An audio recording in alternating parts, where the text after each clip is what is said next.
Alright, so I'm going to read this out. Chapter 5 on attacks at the first instance and feints. Our intention is to examine the advantages of the straight line, presented at the first instance with judgment, and in the form that is shown in the first plan of the preceding diagram. Judgment, I'm going to probably highlight that and underline it every fucking time I say it. I'm on a massive kick of recognizing that something very awful-ish, I don't know, some people will think it's awful. All the people that I respect as craftsmen, artists, creators, makers, doers, achievers, are all very judgmental. And it's not in a way that, like, oh, they just judge everyone else and they're nasty about it, but they're judgmental of themselves and critical of themselves to the same amount as they are of everyone around them. They watch themselves as much as they watch everyone else. They look at themselves as much as they look at everyone else. So with judgment in this, judgment in your ability to judge what is occurring and have good judgment on what you're about to do, it is intensely important to having a chance with this. It's intensely important to self-critiquing and self-coaching. It's intensely important for self-development. On this, all the following operations also depend. Seeing, though, that swordsmen most often begin with feints as soon as they come into measure, in order to put the opponent's sword a little out of line before they make their estacades, it seems necessary to us, for your greater satisfaction, and in order to clarify the diagram, to put here a brief discourse on the subject of feints, before entering on the particular explanation of the examples which are offered here. I think that's very funny to me. I think it's very funny. This idea that, like, feints are, at least in his eyes, the most common way of, like, oh, well, I'm gonna move your sword. Yeah. Two kids with sticks, they feint at each other. They lie. Let us suppose, then, that Alexander is in position first, his right foot on the outer side of the quadrangle AC, and the other on the foot line. Zachary has come to attack him and puts himself at the first instance on the other end of the circle, in the same posture of the straight line, standing on the right side of the quadrangle and the ordinary line of the left foot, with his sword below the other. Zachary proceeds to feint to the outside and the inside, now with his feet fixed in place, now, and more often, with the right foot raised a little, sometimes remaining at the first instance, other times moving a little further away or a little closer, according to his preference. Altogether, he makes so great a variety of feints that it is impossible for Alexander to counter them effectively unless he distinguishes exactly the measure to which each of them approaches him. Did I have a stroke? Unless he distinguishes exactly the measure to which each of them approaches him. I just read it poorly and hurt myself. This is great.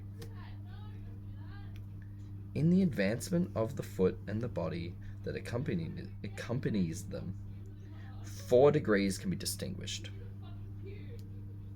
From these proceed 4 kinds of feints, which must be recognized in order to properly defend against them, according to the following instructions.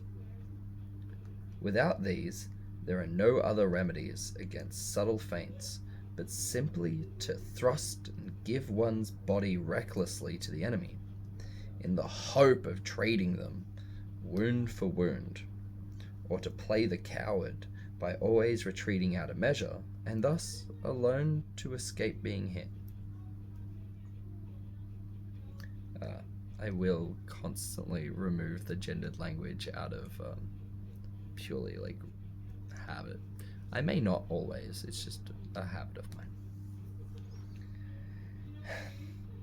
The first kind of feint is that which is made by Zachary at the first instance, by raising his right foot and shifting his weight to the left foot without any noticeable forward movement, so that his point does not pass the guard of the opposing sword.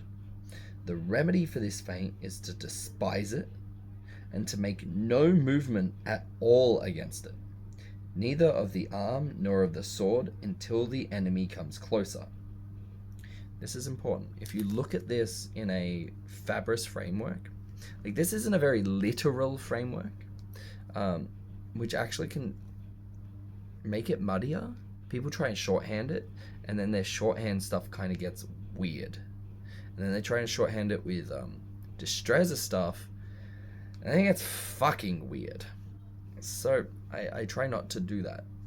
One of the shorthands I'll constantly use is the idea of tempo, and the idea that a tempo is an action, and an action like a lunge has a minimum of 2 tempo. Your lifting phase and your falling phase.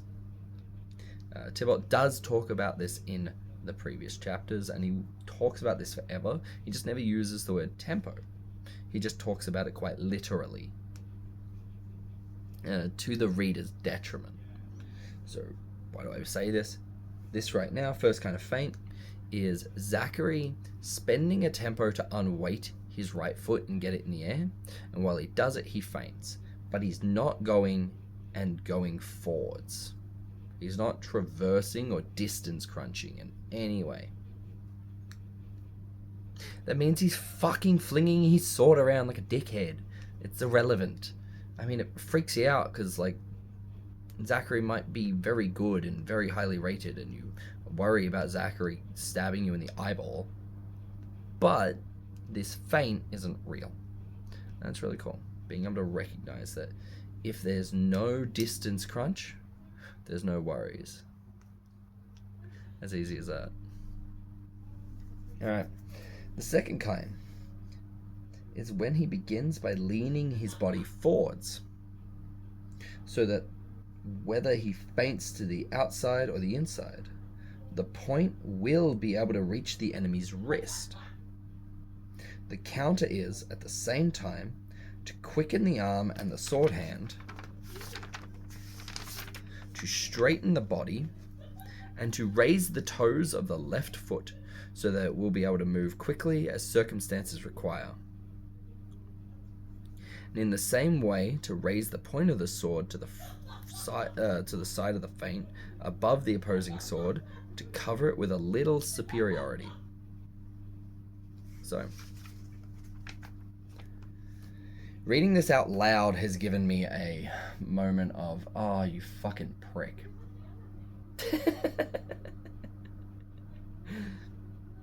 I've struggled with this one.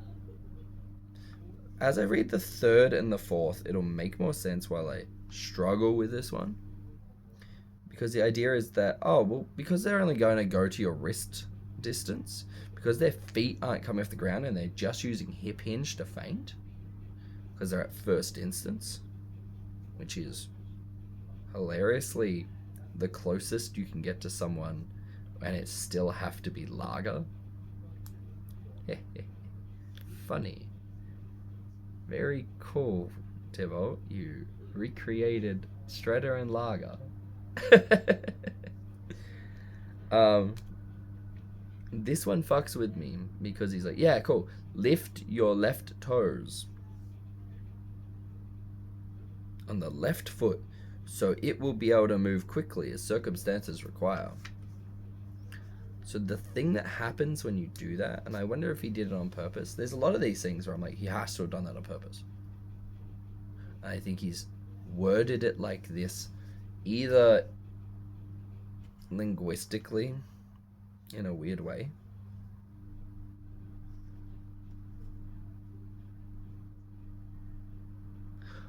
or even the thought that just crossed my mind that maybe Greer got this left and right wrong, or even further back that it was a misprint of left and right.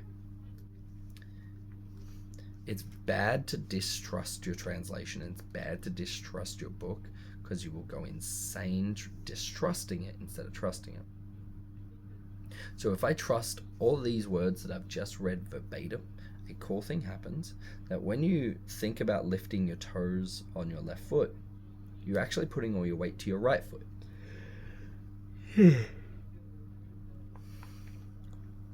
Putting all your weight to your right foot in this instance actually creates a slow, dainty distance crunch. Because your feet are quite close. You've got one on the foot line, you got one on the corner of that square on the inside. Corner of the square on the inside, edge of the circle, right?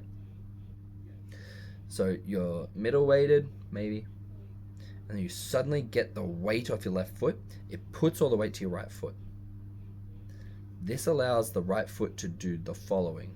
Turn on the ball of the foot for all your actions, like boop, boom, and that turn, that twist on the ball of your foot will drag the left foot round like a pendulum, and it will go either further away from what is it? There's a name for, like, if Zachary is here, Alexander's here, there's a name for this side and a name for this side, and it'll help your foot circle round either way. Well, it's so jarring to do while only looking at the camera. It'll help you turn on the foot to move their targets. It'll help do a distance crunch, so you'll probably get to the closest stage of nearly second instance and probably have to do something in a moment's time.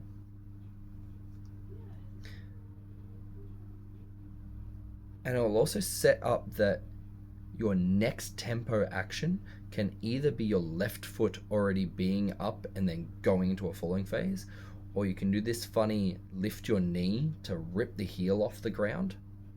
That becomes just this like front loaded lunge where like your heel comes off and you're straight into your falling phase, into the falling tempo. It's still a 2-tempo action, so you want to hit during the lift or do your most important action during the lift, and then during the falling phase, just like now it's going to be just duh, opposed to duh. You'll be able to hit on your lift, lean forwards on the lift. You'll be able to do all these things, and then your falling phase happens quite quick afterwards, and that's where you can pull the arm back or do any extra defenses or do any extra reactions. That's if we listen to everything on the page. If we are ostentatious and arrogant enough to say that he meant the right foot, which I wouldn't be shocked. And that's like a note that I will put there to just forever see.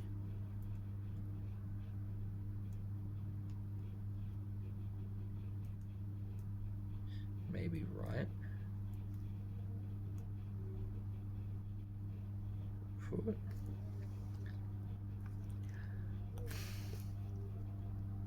Because lifting the right foot will do everything the opposite of what I've just said. So it will allow the right foot to be ready to hit a lifting phase very comfortably, but it will also pull you out of distance a little. And that, like, even though I've written maybe right foot, I'm putting a big question mark there.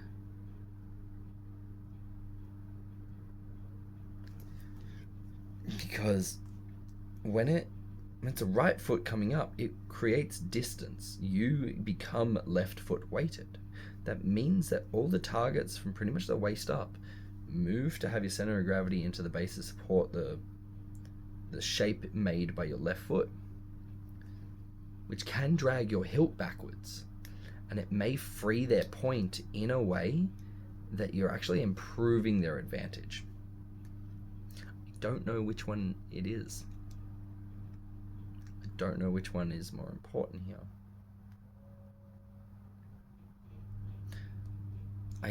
If it's right foot, the ease of flowing with the next two examples of feints, yeah, cool, then it's got a bit of synergy there.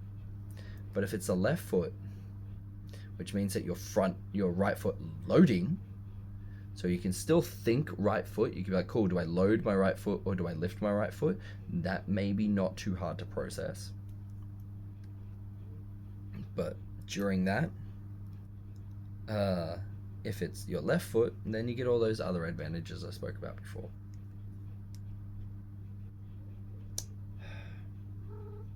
See why it feels dishonest.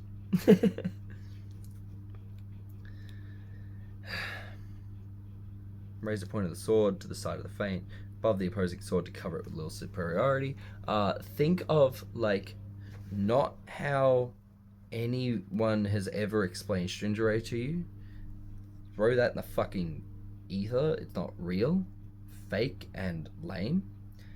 Think only exclusively reading things like Fabris and Capoferro to be like, well, what does constrain or to stringer mean in their book? Not what someone has done a YouTube video on, because I just don't like how a lot of people explain stringer. Woody Craig is the only person that I see actually stringer people's swords and do it in comp, and it gets him mad points. Everyone else kind of just, they're doing a parry. They're doing a parry beat, and it's not real. But use that idea of stringer, so go find that, to inform this idea of superiority over the blade.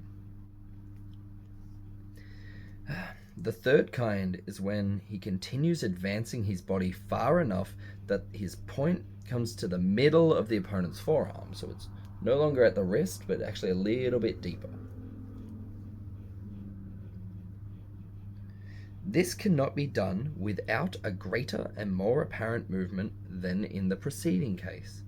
The counter to this kind of feint is made nearly in the same way as the one just described, but augmented and accommodated to the demands made by the opponent's actions. This is cool. This is really honing in this idea that you need to give a fuck about what they're doing. You need to give a fuck about the other person. Your empathy is overpowered in this game, and you need it for that. Thus, it is necessary at the same time to extend the body, raise the right foot, raise the arm, and sword to the front, while turning the outside of the wrist a little higher than the other, and raising the point so that it makes an obtuse angle with the opposing sword in order to cover it with a little advantage of superiority. Alright, cool. So I said all that about superiority before. But obtuse angle and acute angle. The fucking early chapters of this are so dry that I know I went my whole first read without actually... If you asked me what an obtuse angle was, what an acute angle was, I would go, fuck off, I'm busy. It's just, think of like the Diestro right angle guard, and it's like, whether it gets a little fucking 4chan or the opposite. You have obtuse angle where the wrist is higher than the shoulder and the point is in line with your shoulder socket. And you have where the point is lower than the shoulder socket. That's acute. So So it's just got to do with obtuse and acute. 4chan and lazy. Or pointing at someone's shit shoes. I don't fucking know, man. Note also that this kind of feint is the farthest advance of the body that can or ought to be permitted to the opponent, while still remaining on the defense. I'm just going to go back a little, extend the body, raise the right foot, raise the arm, and sort of little. So really, like, reaching out is really important. So you're almost countering the fact that raising your right foot pulls you away, and that's kind of important in this instance. And just getting the quillion in the way. I know, like, I just read another chunk, but I just needed to say that. If he comes further forwards, they must be attacked at the same moment. I highlighted this the first time I ever read it, and it's still so important. If you read Fabris, sorry, I will quote it a lot, or I will talk about it a lot. He talks about fencing at Lager. And at Lager, if the other person gives a tempo, you should either hit them or get, like, a great advantage.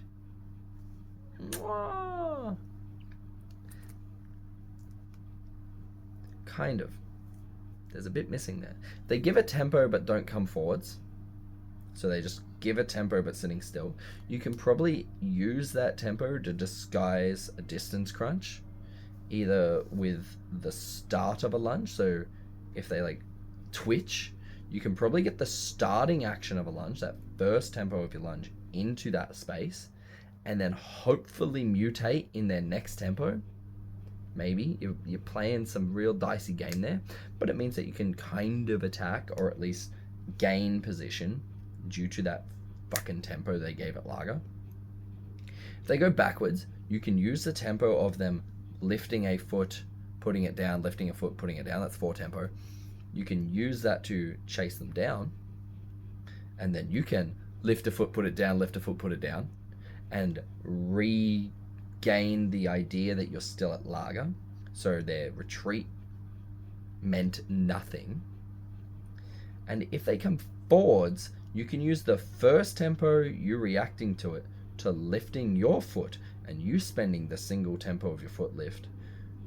And because you've started your first tempo after their first tempo, they're most likely going to hit their second tempo before you hit your second tempo, and you can counter them. Only if they come forwards. And it doesn't even need to be perfectly forwards at you, it just needs to be in a distance crunchy way. Thibault's talking about actually the same experience here. They're at first instance, they're lunging or coming in close enough. They're doing an action close enough that they're getting this deep into your guard. So their point, like your quillions are about here, their point is getting this deep. That's deep as fuck. If someone's fainting that deep and not hitting anything, cool. That means you know where to put your fucking guard. But that's deep. That's yours. Fuck, you're close. You're playing funny fucking games at that point and gambling something fierce. If they come further forwards, he must be attacked at the same moment. This is in line with Fabris going like, if they come forwards with a tempo, you either win or your move has created a position that you win in the next 1 to infinity moves as long as you don't blunder. Like, it's just so putridly their loss condition, your win condition. Whether he follows up his feint beginning on the inside or the outside of the arm to wound the same side, or cuts under the blade like a disengage or a cavazione, under the blade to hit lower or to strike at the other side. At the same time, the preparation we have just described will serve as a universal response which will render all these designs useless. See why this that chunk there makes me believe that the second kind may have meant to have been right foot.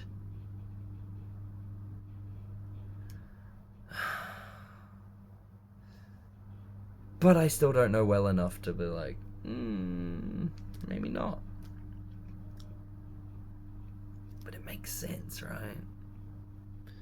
I don't know, someone will comment like, yeah, Mosh, he just literally wrote the wrong word. Like, Greer wrote the wrong word. And I will laugh for ages because I can justify loading the right foot instead of lifting it. Because fencing is funny. The fourth kind is when he advances so far with his feint that the point of his sword is able to reach the opponent's elbow. Right? That's real motherfucker distance crunch has occurred. Which is the furthest and greatest movement he's able to make without moving his feet. Alexander would recognize this extreme forward movement of his opponent by the great and noticeable advancement and leaning of the body. There's a comma, which it requires. This is cool. I have no idea. I haven't like pre-read this, so like this is the first time reading it in a little while. So he may just say the following, and if he does, you get to laugh at me. Leaning so far forwards, going super front foot weighted. Right? That's actually really far. The act of loading your right foot with that much weight does the tempo of lifting your left foot. That is a tempo that is something you can counter. The act of loading your right foot so that you can get that max reach is the same action as putting all your weight to your right foot to lift your left foot. This is really cool.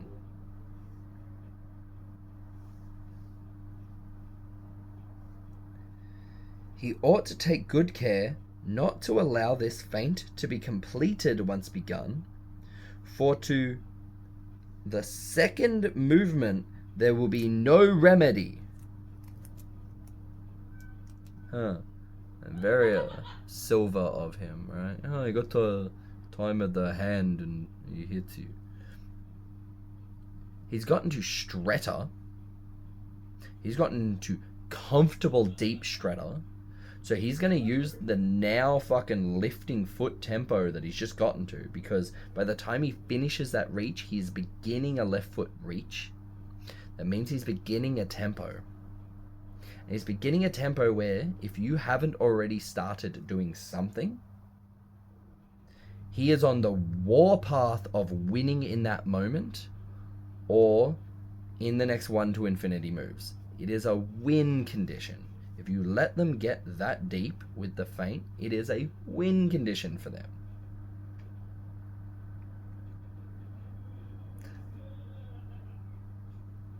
Like, he's pretty, like, he's more concise than I'm being. But because it seems verbose, it's really easy to miss these points. It's like, oh, that's an insta-lose. Oh, fuck. Wait, I should be able to use that.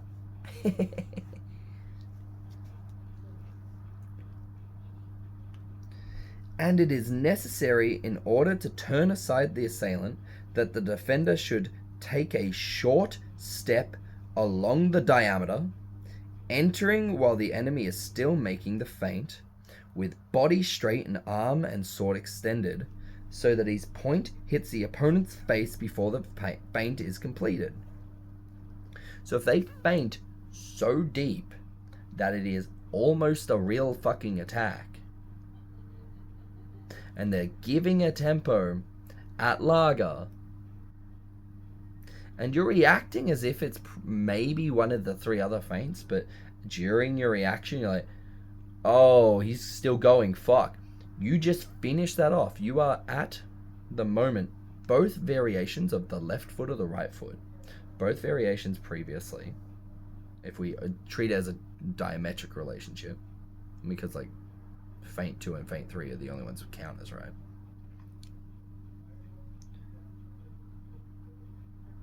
If you see that they're leaning so far that it is picking up or dragging their rear foot, they are currently in a tempo going forwards. That means your lifting phase of a reaction can and should hit them square in the fucking face. If you play with a semi-right of way idea, Gucci, just fucking zing that straight through fucking Narnia. You're doing an attack in prep. Oh. To make it feel more secure, you may have to do some of the stuff that he talks about later, of like also putting a quillion through the weak of the blade, or putting the center of the sword, the hilt, through the weak of the blade, and then it gets very Fabris-like. That is most likely going to help you feel a bit less like fucking skittish.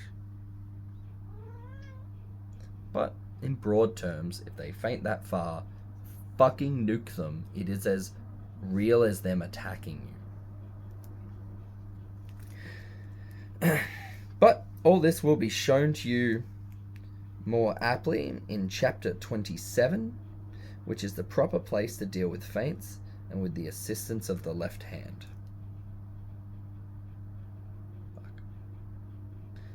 This chunk here made me the other day go absolutely batshit reading through chapter 27.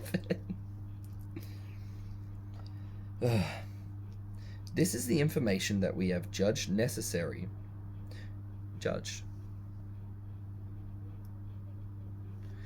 To provide you concerning feints and their counters. This will be of very great utility. To students. This is why I can't speak in comprehensible ways anymore. That wasn't a real sentence. This will be of very great utility to students who have already made some notable advancement, but may be passed over by novices. Baby girl. Let me go through this chunk and I'll open the door.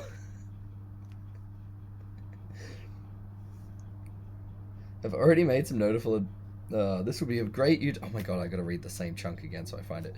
This will be of very great utility to students who have already made some notable advancement, but may be passed over by novices, who will have to learn to govern their swords, hands, arms, and legs well enough before they embark on these observations. Before they embark on observations as subtle as these. These latter should content themselves, for the present, with receiving this material solely as theory. They should practice the more basic examples in this chapter, which are without so many circumstances, so that they may simply learn the thrusts and counters which will be explained in the descriptions following, rather than trying to take up skillfully the different remedies for the different kinds of feints. For indeed, I thought this was really neat when I first read it. One cannot fly without wings.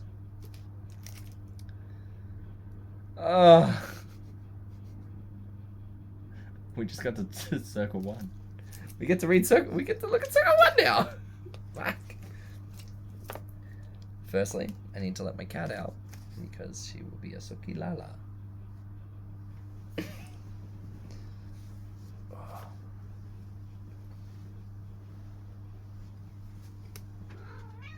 Yes, baby.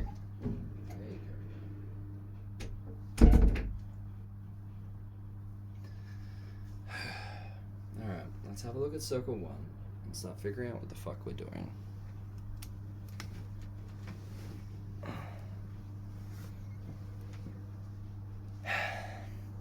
so do I to figure out what the fuck we're doing.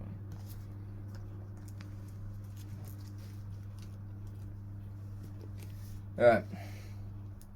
Alexander holds himself in the posture of the straight line and is attacked by Zachary with a thrust inside the arm to the face. As soon as Zachary's point comes past his elbow, Alexander takes it at the number 3 or 4 with the forte of his own sword. This is really cool. The forte of his own sword. I will just talk about that in a moment. And going a little to the side with the right foot, he closes the straight line so that he wounds Zachary in the face. The forte of his sword. That's really fucking important. He's not saying the hilt. He's not saying which number. The forte is anywhere between 6 and 12. That is a huge chunk of your sword. Most people, when they perceive the forte, the ideas of, like, funnily, Fabris, but also other authors where they have like 4 divisions or 3 divisions of the sword. A lot of authors just have like, well, it's like a gradient. And then everyone who I've ever fucking seen say, yeah, it's like a gradient, try and use the strongest of their strong in every interaction and wonder why it eats shit and it doesn't work. I say this vehemently because anyone who would be offended by that or sooky about it probably didn't get this far into the video anyway. And if you're listening to this, I'm hoping you're not a fucking moron. So the strong is that whole half of your sword.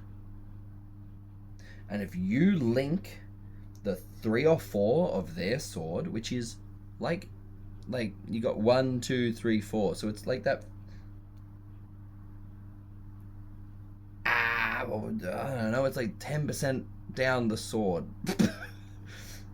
If you link that with any part of your strong, and I mean the number 6, 7, 8, 9, 10, 11, or 12, you're gonna fucking blast through with the Hail Mary of a lifetime, joyfully, daintily, elegantly, beautifully.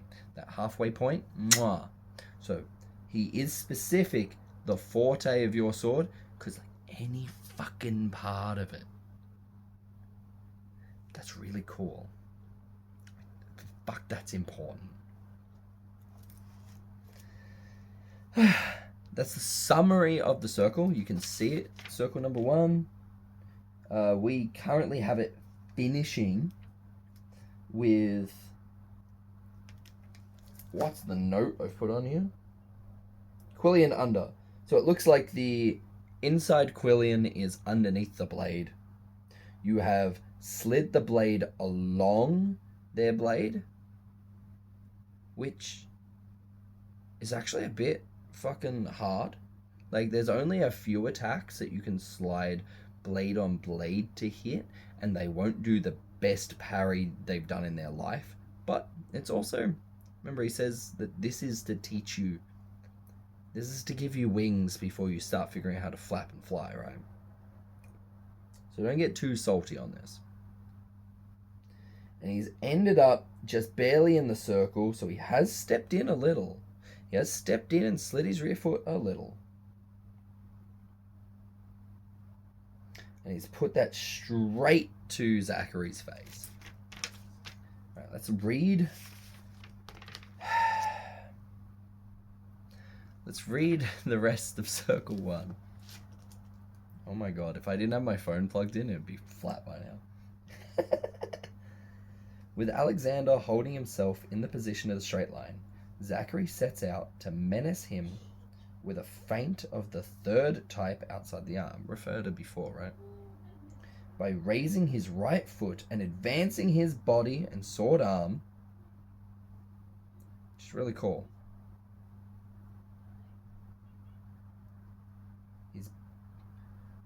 By raising his right foot and advancing his body and sword arm,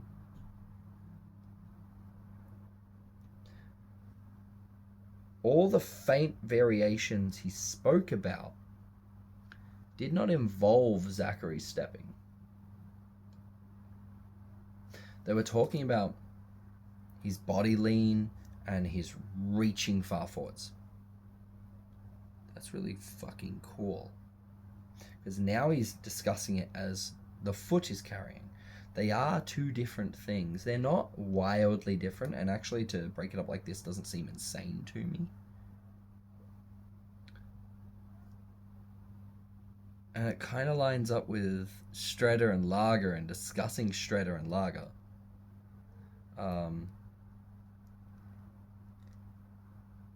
English martial arts guy or something? I don't know, some dude on YouTube who used to talk about silver and then riled up a bunch of people recently because HEMA isn't a respected martial art. King shit.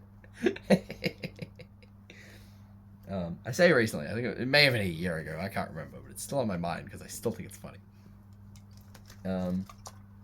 He was talking about like silver's time of the hand, silver's time of the body, silver's whatever, right? And like I liked how he was like, yeah, like you can be at time of the hand and you still lunge. It's irrelevant. It's the fact that you don't need to lunge. You only need to move your hand, that is the distance. That's cool. Fabris talks about Strider and Lager.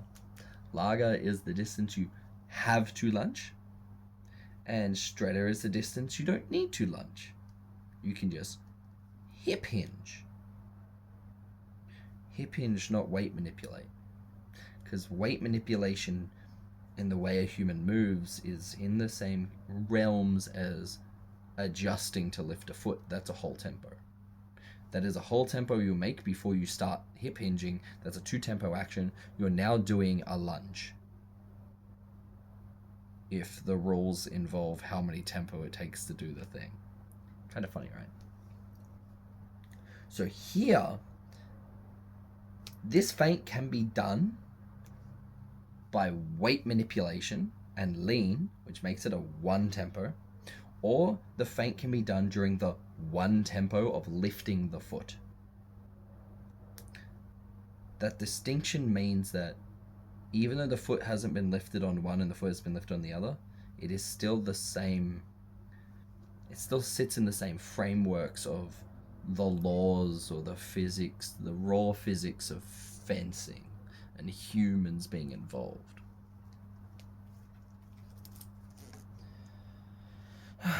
Until his point, raising his right foot and advancing his body and sword arm until his point comes near the middle of Alexander's elbow, just as if he meant to make a thrust to the face, in the hope of making Alexander parry the blow and consequently move his sword out of the way.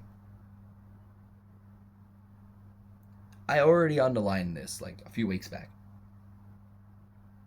because I think that's really cool. Feinting. When people feint, they kind of intrinsically know, like, yeah, it's to make them move, right? But then people are like, yeah, I feint to, like, put you there, like, to make you parry. Or I feint to make you do something. Push glasses up, right? But it's a lot simpler than that. The forte or the déballé of their sword is currently somewhere that you just don't fucking vibe with. And a feint is an action that makes them move it. And can you capitalize on that?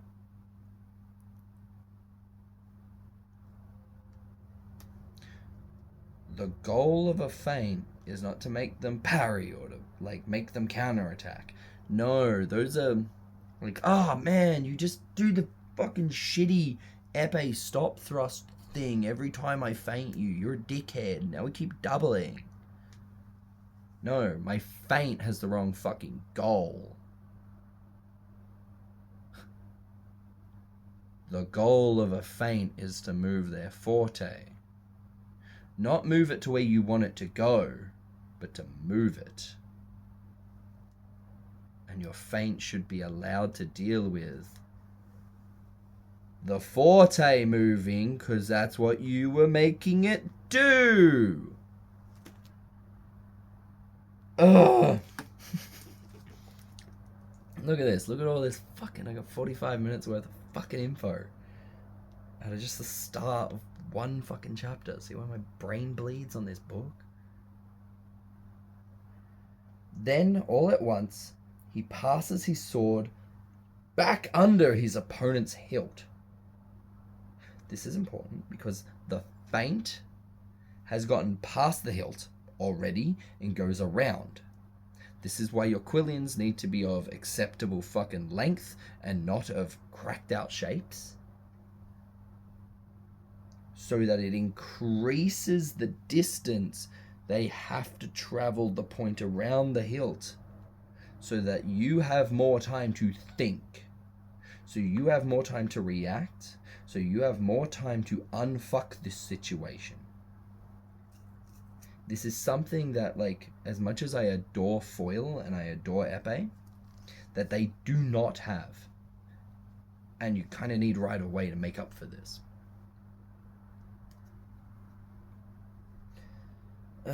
I'll explain that another day. Continuing the advancement of his body with the right foot. So this is a cavazione. He has feinted in deep, gotten to elbow or mid-forearm distance, cavazione'd around the hilt,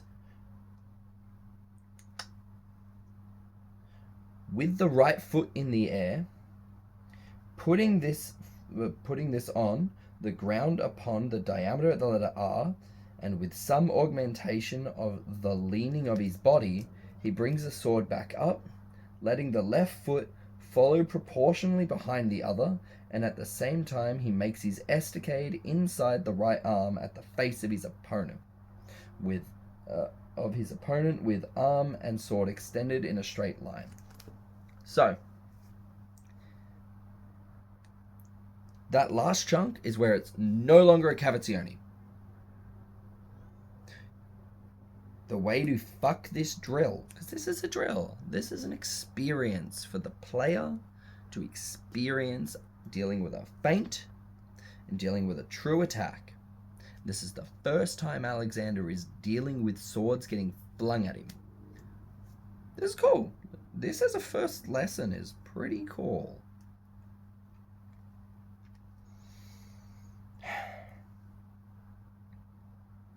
We break this down into the tempos of actions in like a really fucking solid framework that is unfuck-upable. We have Zachary is feinting to depth. I don't even remember which fucking side he's attacking, but it's actually kind of irrelevant for what I'm saying. Zachary is feinting during his lift of his front foot with a lean, landing his front foot. So during his landing, he's putting the sword on the other side. Then, during his rear foot drag, doing his threaten and attack to hit the head. That drag can either be 1 or 2 tempo, but like, because you've landed right foot forwards, you could probably just gather pretty quick and it will feel like a single tempo. It will feel like the lifting tempo of an attack. So you could probably fucking jam that thrust in with your gathering step. So at its fastest, this is 3-hole tempo to go feint, underneath the sword, hit, right foot up, right foot down, left foot drag. Sword feint, underneath, hit, right? Alexander's defense consists of working against the feint and against the estacade. Against the feint, he turns his wrist so that his outside quillion goes diagonally upwards. Doof! This is cool. it means that as that feint comes in over the shoulder, he goes, nah, fuck you. I'm going to make this more awful for you to be able to ditch around. So it means that as your feint goes in, you're like, I now need to do a bit of a lift to get up and around that Quillian, which adds time. Time is your friend at this distance. You try and make time occur. So then he has to lift before he scoops under. This is a lot better than him going feint, dropping around. Lift, dropping around takes a lot longer. He's buying this fucking awful, like, oh, I love it. And raises his point besides the feint so as to cross and cover the blade of his opponent a little with his own without touching it. I've also read Fabris.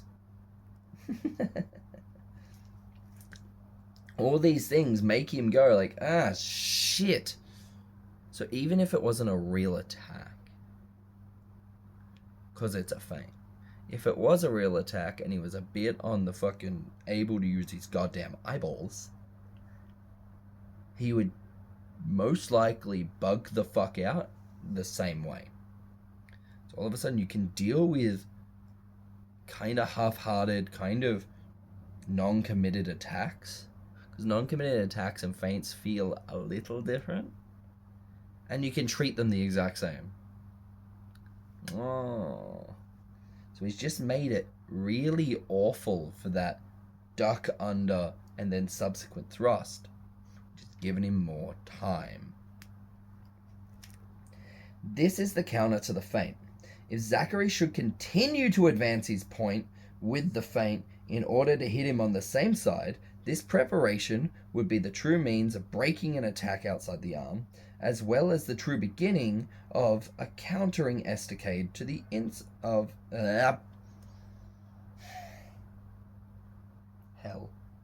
as well as the true beginning of a countering estacade inside the arm.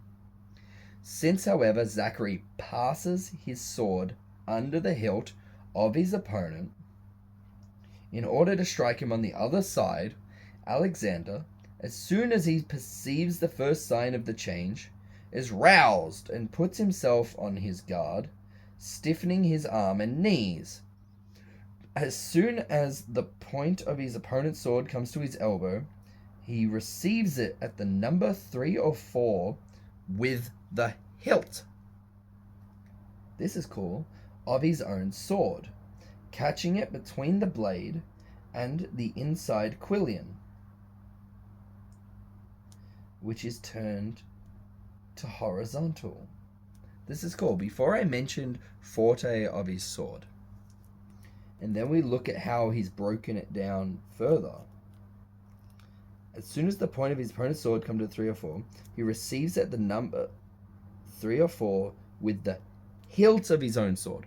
The hilt is distinctly further away from the blade. It is only like this much further, but it is further. So it can go onto that space earlier. We've had the Quillian facing up, and he goes, "Oh, you're a dickhead," and then puts his hilt in against the 3 or 4 between the blade and the inside Quillian. So his blade, I'm pretty sure if we go back to the image, it is! His blade is still over his blade. So we have this kind of crossing. But the Quillian is below it. If I had 2 tiny swords, this would fucking show what I'm trying to show. Does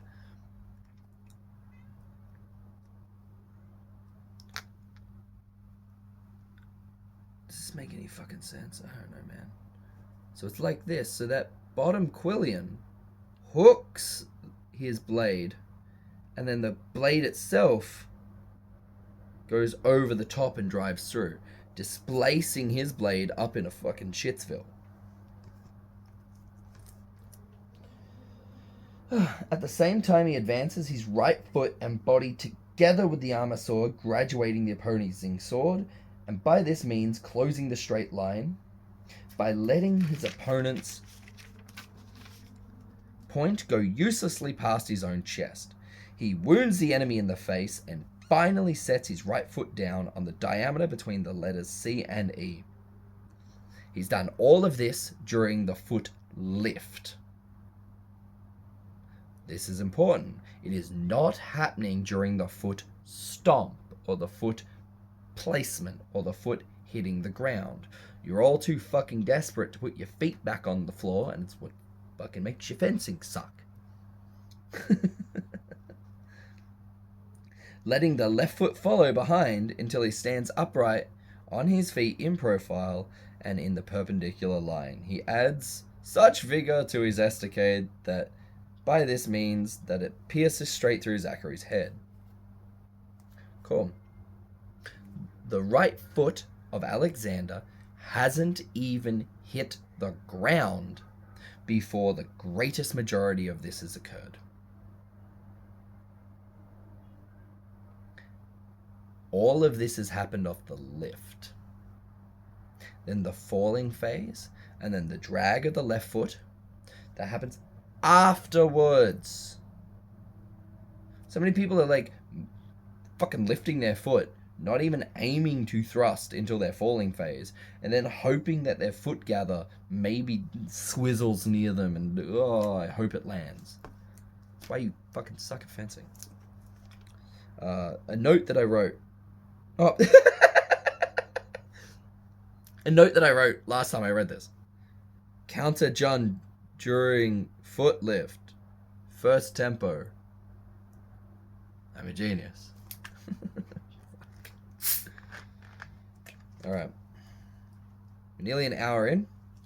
And if you're still paying attention, that's beautiful. We're at circle number 2.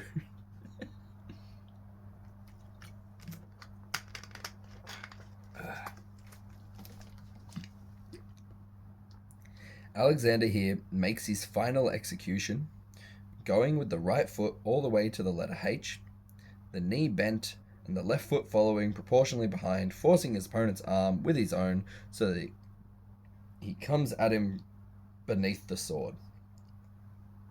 Following the execution of the estacade, Alexander enters upon the enemy, stepping with the right foot up to the letter H, where he places the weight of his body on the right leg, bending the knee, and bringing the left foot up behind as far as the circumference.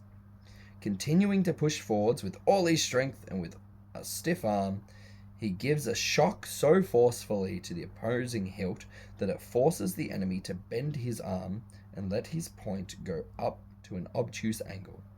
By doing this, Alexander comes under it and takes away all possibility of revenge. Both, really, actually. I do love this. By doing this, Alexander comes under it and takes away all possibility of revenge.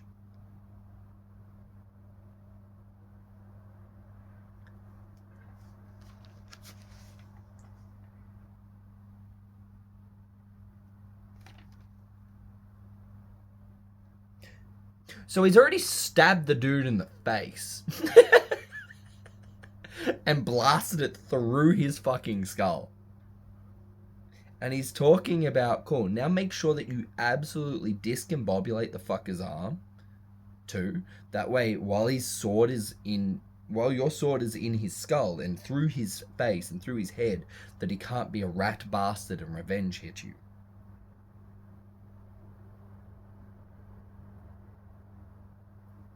That's fucking wild. That's terrifying. Thibault is dealing with fucking bonkers long lockouts. Bullshit long lockouts and afterblows on par with Hema of the last 30 years. But don't tell the longsworders. That's so funny to me. I've read this so many times, but it's just so funny. Uh, I had this explained to me by someone else who is actually the reason I got onto this book. And he's like, yeah, so my assumption is that when they do thrust to the head, they would just like go above the head. Maybe just angle the wrist a little so the thrust itself goes above the head or go past the head, and you still need to stop them, the other person being a clown and maybe accidentally stabbing you in the fucking eye or something. Like, yeah, I don't know, it's headcanon. Seems sound. This precept is very far removed from the common practice, which commands that one retire out of measure instantly as soon as the opponent has been struck. Yeah, I've also read Degrassi.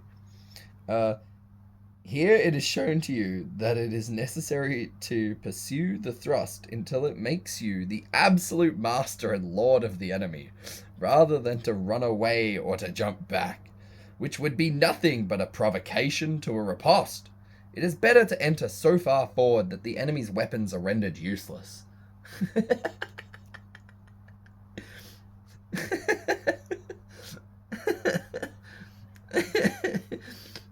I think it's really funny. If he was teaching boxing, if he was teaching Muay Thai, if he was teaching fucking just MMA or wrestling even, this motherfucker would just, nah, it's all in. We're going to clinch, baby. You hit them and you clinch. You hit them hard and you clinch. I think it's quite funny. I know well that those who are accustomed to the old way will not neglect to criticize this manner, and to consider it to be too dangerous. But this is because they themselves do not know how one ought to assure oneself of the opponent's sword before attacking. Yeah, get wrecked.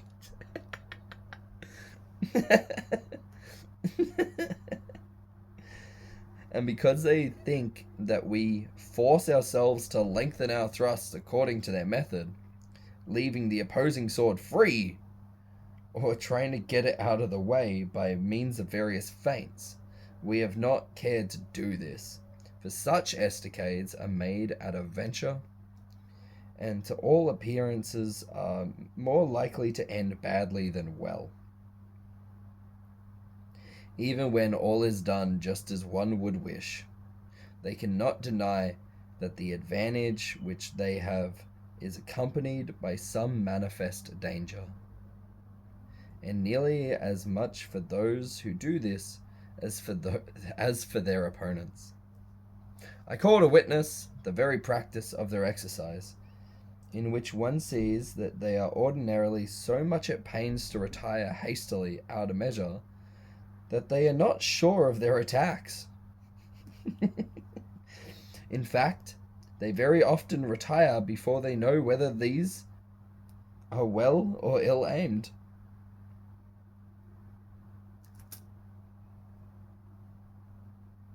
Fuck, I find that funny.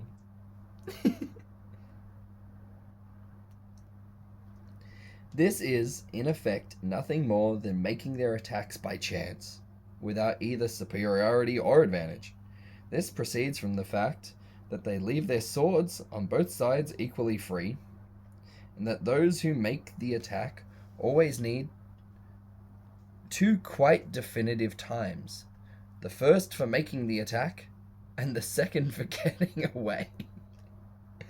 Also, one sees that they commonly wound each other, which is an infallible argument that chance governs them, and that they themselves recognize the imperfection and danger of their practice, for they know only that this is the way to artfully attack a sword. Like, I do get why people get burnt out reading this. Like, none of that was fucking useful. Circle 3. I have a note at the start of this. I'm just going to go through that. Alexander's blade over hilt. Quillian under Zachary's blade. Why? Am I on crack? No. It's children that are wrong. What the fuck? Anyway. Zachary again makes an estacade in a straight line by playing force inside the arm and against the face, which is countered at the same time by Alexander, who receives the sword in number 4 or 5 with a remarkable graduation. The best he's ever seen. And advancement of the body, thrust his estacade through Zachary's head. That's funny too. Alexander holds himself just as in circle number 1.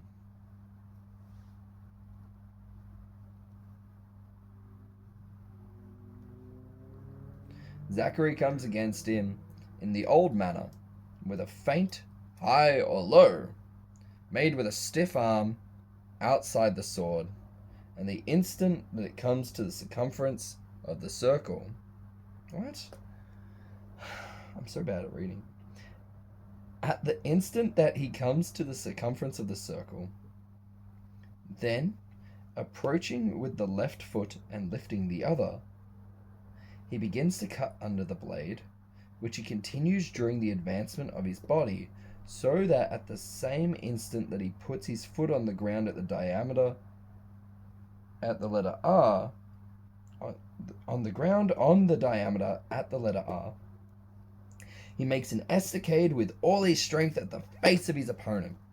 So this is cool. It isn't the same as before as much as it kind of just fucking well is. Huh.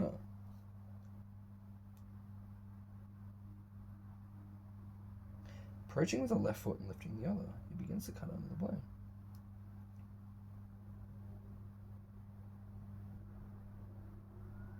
Zachary comes against him in the old manner with a feint, high or low, made with a stiff arm outside the sword, at the instant he comes to the circumference of the circle. So, Zachary has gotten his right foot to the circumference of the circle. I'm hypothesizing, because he doesn't say it. Then, approaching with the left foot and lifting the other.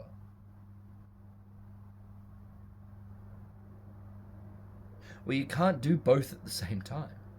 So I'm assuming that's a 1 in 2 action. Then, approaching with the left foot. So his left foot comes to the foot line, I'm assuming. I mean, at some point, his left foot has come to the circumference of the circle. How do you get it there? Then, approaching with the left foot and lifting the other, he begins to cut under the blade, which he continues during the advancement of his body, so that at the same instant that he puts his foot on the ground at the diameter, at the letter R. How did his right foot get so far? Am I on fucking crack?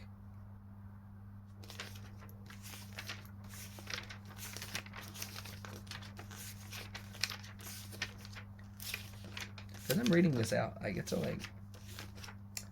get a little delulu. Oh my god. Why am I so stupid? I hate you. X, V. What the fuck's the letter R? I hate you.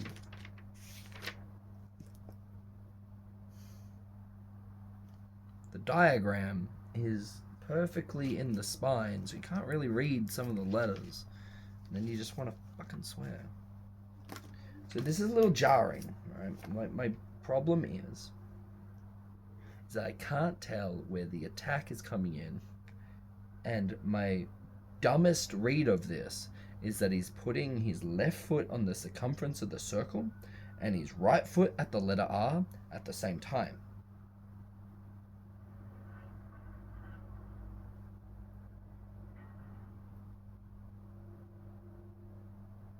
I mean, you could kind of do it. You're just doing like a skip into a lunge and your left foot is dragging. It's a bit wild. Uh, People do it all the time. People do that all the fucking time. I don't think that's insane. Huh. That's cool. What is this? The fucking third circle? Yeah. The third plate, the third circle there is telling you how to deal with fencing. He's telling you how to deal with a fucking moron rush. Huh. Maybe?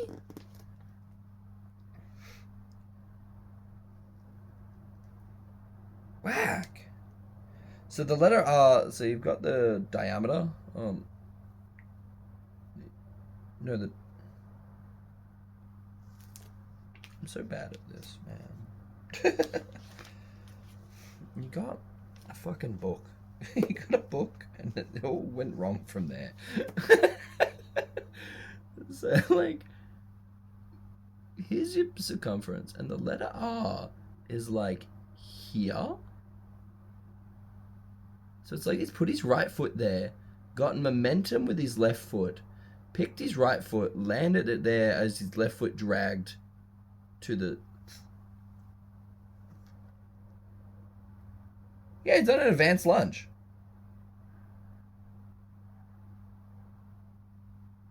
He's just doing an advanced lunge.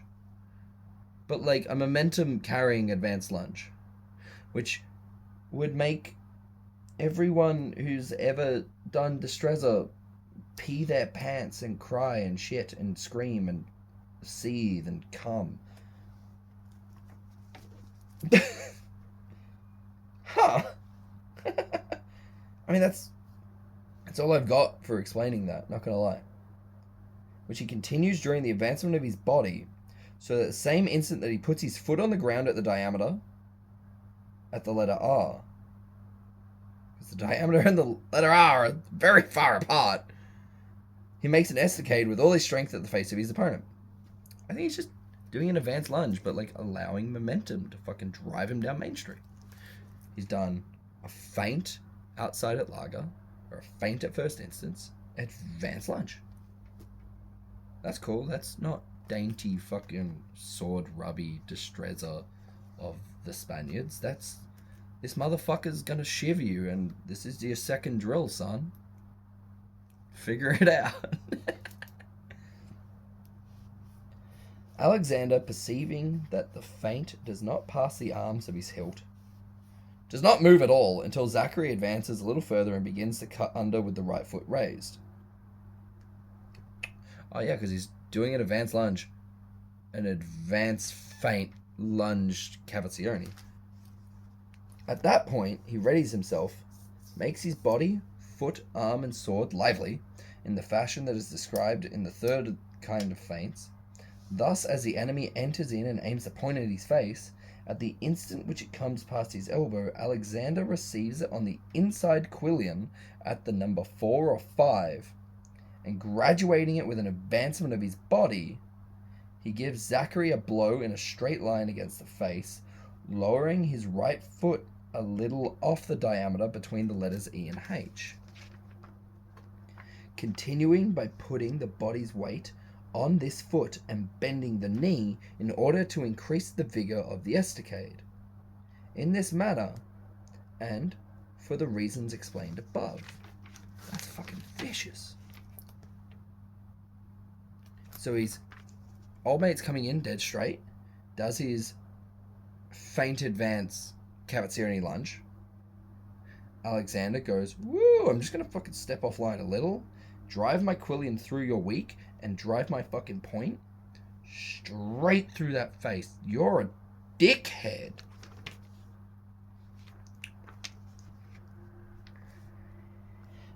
In order to perform this operation well, it is necessary to know how to distinguish the two distances at which Zachary's estacades are able to begin.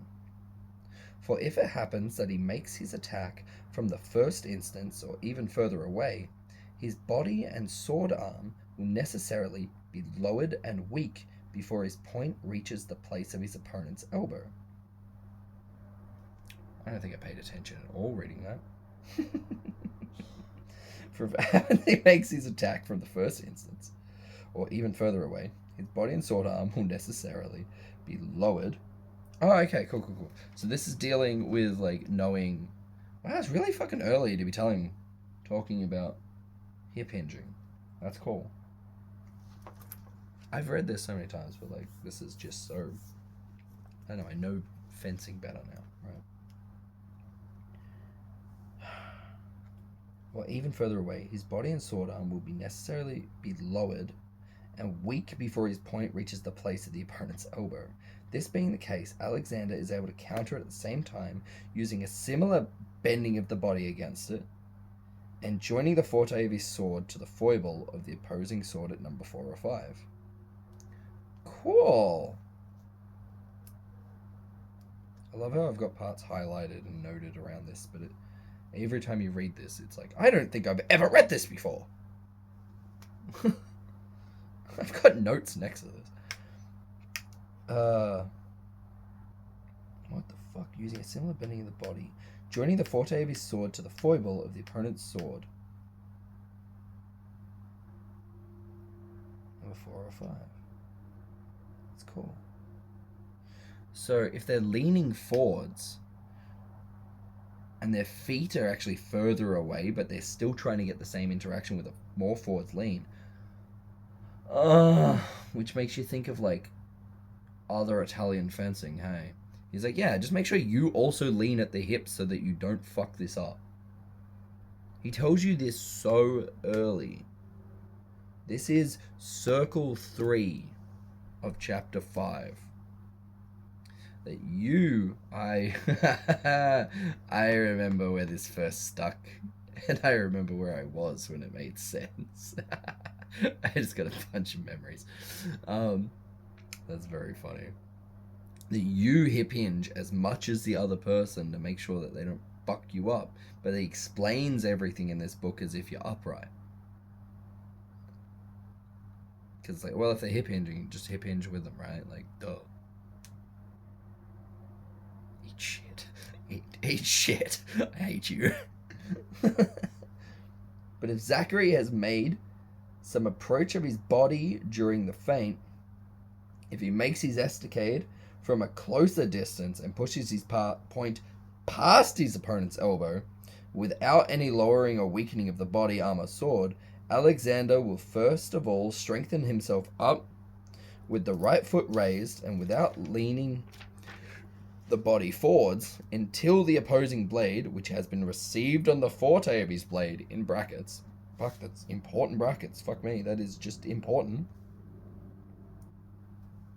Will be a little away by means of the advancement of the body. Cool. So if they end up closer, you actually don't even need to lunge, you don't need to lean, you can just be like, "Buh!" Then he will enter suddenly by bending forwards and wound Zachary by graduating his sword with the arm extended as the figure shows. Holy shit, that's so much information. This manner of countering an estacade is somewhat different from that shown in circle number 1. This one makes the execution of the attack in a single time, and the other in 2. This one executes it with a bending of the knee, and the other requires that the body be previously drawn up in a perpendicular line with stiff knees. Now it will seem to some that this fashion of giving and achieving all together with the legs apart and the knee bent is more stalwart, more active, and more noble than the other, because it has in its appearance something in common with the most furious actions of the common practice.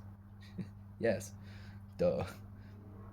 From which the other is as far as it can be.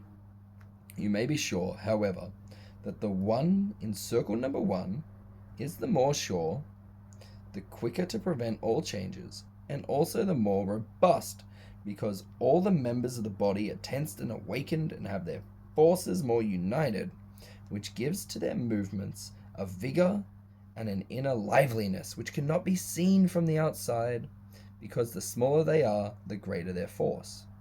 Beyond this, Because they proceed from a body extended perpendicularly, they are done with greater superiority than the others, particularly when they are done with the artifice and the proportion that the situation requires.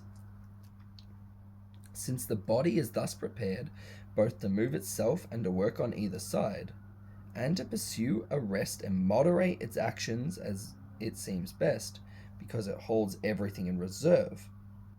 This is why it is extremely useful to practice the execution of this, and similarly estacades in 2 times, rather in 1. Rather than in 1. And sometimes this is absolutely necessary, and will be shown in the description of the following circle, where Alexander will be forced to stand upright in order to protect himself against an estacade, which his opponent makes at him outside the arm, with the body high and straight, according to our practice. For if he tried to counter it by bending the body forward over the knee of the forward leg... What? I don't know how to read! How do I... What? How do I get...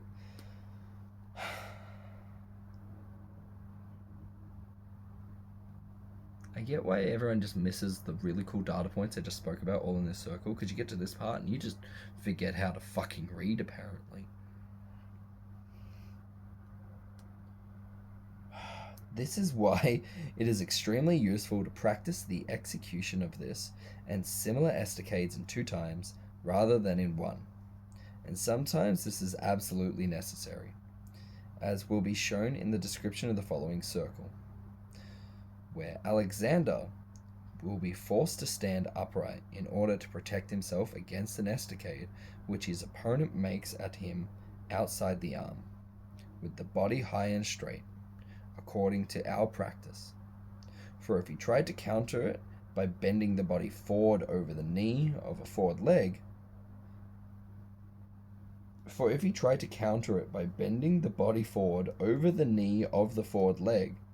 by the lowering of the body... Oh.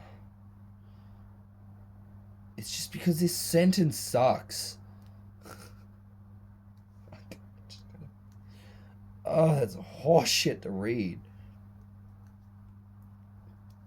But if he tried to counter it by bending the body forward over the knee of the forward leg, then, I'm going to add, then by the lowering of the body, arm, and sword, he would necessarily become inferior to his opponent, who would not fail to take advantage of superiority by the height of the body which he preserves. That was exhausting.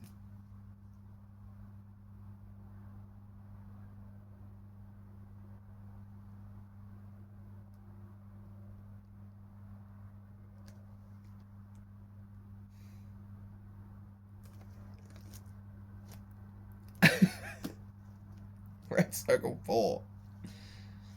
Alright, this has gone for 1 hour and 23. A lot of the chapters aren't... They slowly peter out, because like he's just blasting you with information that you're gonna need for the rest of this fucking book. I'm going to continue this from circle 4, either, no matter what, in a new recording, either tonight or next week, depending on